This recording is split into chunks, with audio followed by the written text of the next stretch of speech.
Hello, everyone, and welcome back to our podcast here, where we're talking about Skye Jethani's book, "What If Jesus Was Serious," which is all about the Jesus' most famous teaching, the Sermon on the Mount. Today, we're going to be talking about chapter 15, and if Jesus was serious, then we must engage the Old Testament as well as the New. Now, I know this has been a debate among Christians for a long time.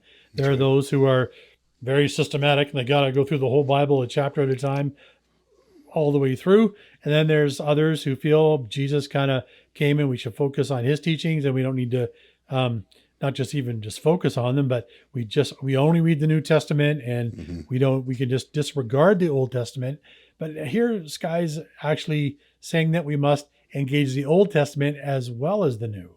Yeah, and I mean, I remember actually having a conversation with someone several years ago, kind of with that idea of like we don't need to read the Old Testament at all anymore, just the New Testament, and and I remember just the debate we had, and I wish I would have thought of kind of the well, at least the verse that we're talking about, and then it could Mhm. have said Jesus agrees with me and disagrees with you. Didn't think of this verse at the time. But yeah, so where we are is just sort of is in Matthew 5, kind of into verse 17.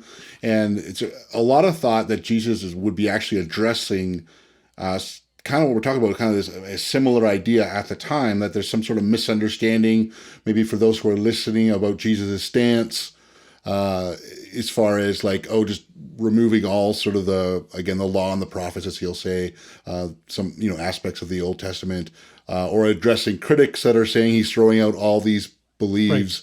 beliefs, I should say, and he's really setting the record straight.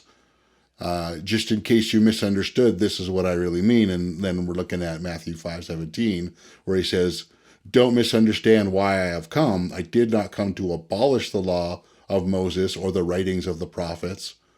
No, I came to accomplish their purpose." So what's the difference if he's fulfilled it or completed? Why is it still relevant? Well, I think it really talks about understanding the sort of the element of who he is and kind of what he's came to do. Mhm. And it's just there's just a lot of that, of really the fuller idea of what he came to do, that maybe would have fully been understand at that moment, but even for us, we just get more context to what it is, and it is about filling in kind of the I don't even know what to say the word, filling in just, I think, things that just maybe not fully make sense to us if we read the New Testament, because we won't have that full context of the background Mhm. that really, again, gives us context. And Sure. so he's reframing, the Old Testament, or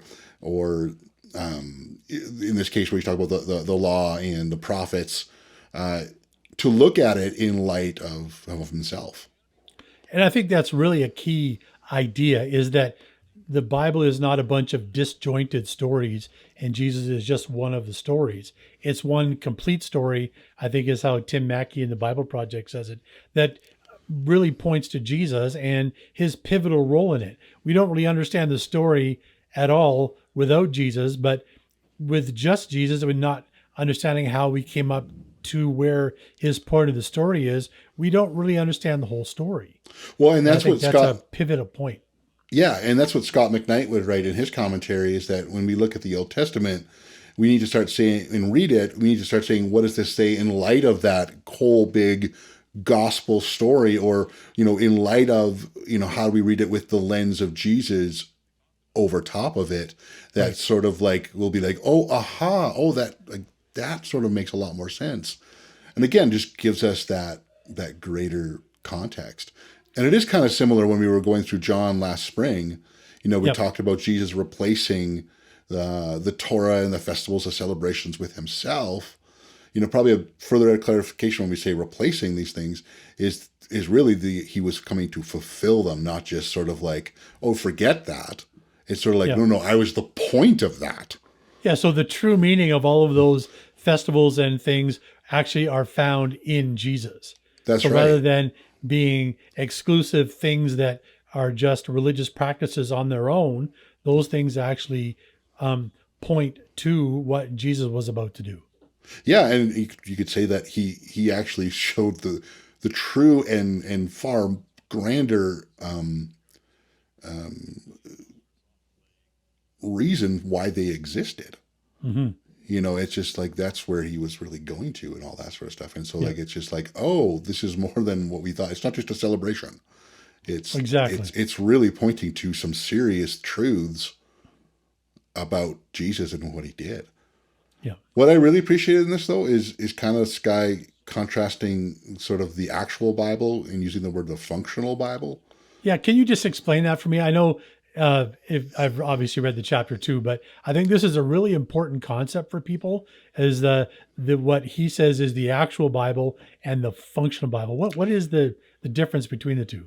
Well, basically, when you talk about the actual Bible, he's talking about like the entirety of the Old Testament and New Testament, 66 books.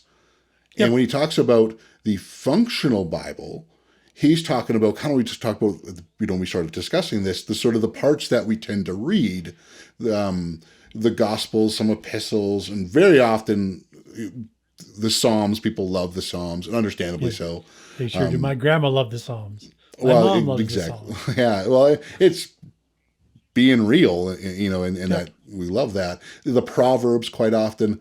And I think ultimately we read it because we like it. It said something to us. It's Makes easier sense to to us. Yeah. understand, made sense to us. Yeah. But I really like that because he presented it again as the actual and then used the word functional. It isn't necessarily presented as a negative, like this is the wrong way, this is the right way, or this is bad and this is good. By functional, it's sort of like I read it as it worked. Like there was something in there that I found good, or we found beautiful, we found helpful, Hmm. and it's not just bad and good. It's about the encouragement is to, hey, don't just settle. There's so much more if we dig a little deeper. And he even says we might be surprised what we would discover. And so I like that. It's like it wasn't just sort of that functional Bible was bad. It was just like, oh, Yeah. but there's so much more. Yeah. And I think that's a good way to look at it. I mean, I don't know. I do this. I don't know if anybody else does, but sometimes after I've watched a movie all the way through, I'll go back and rewatch my favorite parts. Sure. And sometimes it'll be years later and it's like I've kept watching my favorite bits and then I can't actually recall part of the story that I haven't watched in a while. And That's right. it I can go back and oh, okay, that's why that makes the parts that I like make more sense. And I That's think right. that may be a good way to think about it is it actually expands our knowledge and our context of the parts we like, and it'll make even more sense if we understand the parts that lead up to it. Well, and even the thought of like it might add something new, but it Yep. also could add more substance to the part you already really liked. Yeah. Exactly. So yeah, so I think what it really this is looking at is Jesus is helping us to unlock and fully understand the Old Testament, as then the Old Testament points us to Him, which helps us to understand who He is and all that He is doing and has done. Yep.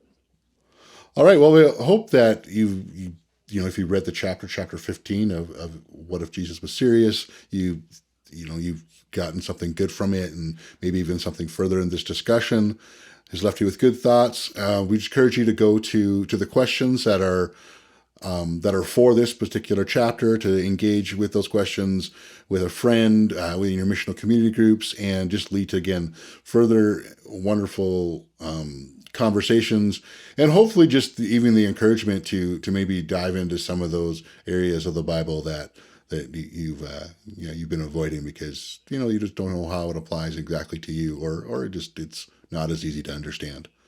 And then again, just putting that lens of Jesus over top of it. All right. Have a great day.